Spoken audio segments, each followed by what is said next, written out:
September 3. புனித பெரிய கிரகோரியார். ரோமையில் வாழ்ந்த கார்டியானூஸ் சில்வியா பெற்றோருக்கு கிபி 540 ஆண்டு பிறந்தார் பெரிய கிரகோரியார். வரலாறு, கணிதம், இசை ஆகிய துறைகளில் சிறந்து விளங்கிய இவர் குருவாக விருப்பம் கொண்டு துறவற வாழ்வினை மேற்கொள்ள திருத்தந்தை 2ஆம் பெலேஜியஸினால் திருத்தொண்டராக நியமனம் செய்யப்பட்டார். திருத்தந்தை 2ஆம் பெலேஜியஸின் தூதராக கான்ஸ்டாண்டினோபிளுக்கு சென்ற கிரகோரியார் அங்கிருந்த மக்களுக்கு இறைப்பணிகள் செய்து ஆண்டவரை அறிவித்தார். திருத்தந்தை பெலேஜியஸ் பிளேக் நோயின் தாக்குதலுக்கு உட்பட்டு மரணமடைய கிரகோரியார் கிபி 590 ஆண்டு செப்டம்பர் 3ஆம் நாள் திருச்சபையின் 64வது திருத்தந்தையாக பொறுப்பேற்றார்.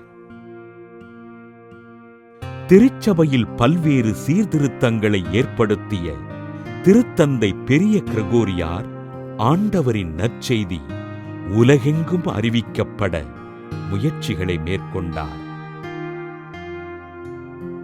கிபி 596 ஆண்டு கான்டர்பரியினை சேர்ந்த அகுஸ்தினாரை மறைபணிக்காக இங்கிலாந்து அனுப்பிய இவர் இங்கிலாந்தில் கிறிஸ்துவ விசுவாசத்தினை வேரூன்றச் செய்தார்.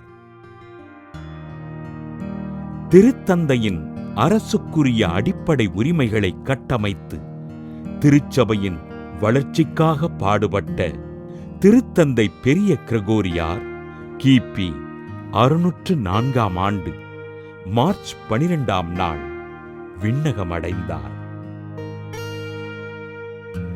திருச்சபையின் மறை வல்லுநராகவும் ஆலயங்களில் இறை இசை பாடல்களுக்கு முக்கியத்துவம் அளித்து மறைப்பணிகளைச் செய்த திருத்தந்தை பெரிய கிரகோரியாரை திரு அவை புனிதராக உயர்த்தியது. புனித பெரிய கிரகோரியாரின் திருவிழாவினை கொண்டாடுகின்ற நாம் இறை இசை பாடல்களை எழுதுகின்றவர்களுக்காகவும் இசையமைக்கின்றவர்களுக்காகவும் ஆண்டவரிடம் ஜெபிப்போம்.